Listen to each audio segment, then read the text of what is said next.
My life is in chaos and I don't know what to do about it. For the first time in my life, I was in a really good place. My mental health was steady, I had a well-paying job, I managed to move out of my parents' place, I started therapy again, and was just feeling really good about myself. I could see myself getting out of the toxic hell of retail and going back to school to pursue what I really wanted. But the end of 2022 marked some really effing massive anniversaries of trauma. It was hard, but I got through it. My therapist and I started working on helping me process the emotions in a less bombastic way and started to work on not compartmentalizing or dissociating from emotions to cope.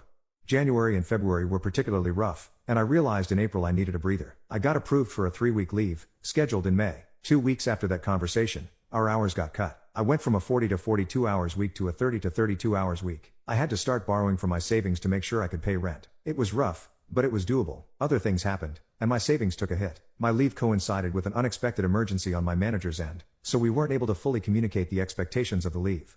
Week 1 went by with no paycheck. Reached out to my assistant manager to understand how payment worked, only to find out my manager had left. My PTO had been approved, but all of this change might have caused issues in me actually getting paid. I have to reach out to HR. It's a holiday weekend, so I had to get a loan from my parents to pay rent. I also need to talk to my dad about managing my savings, since 95% of it's invested and I've already gone through that 5%.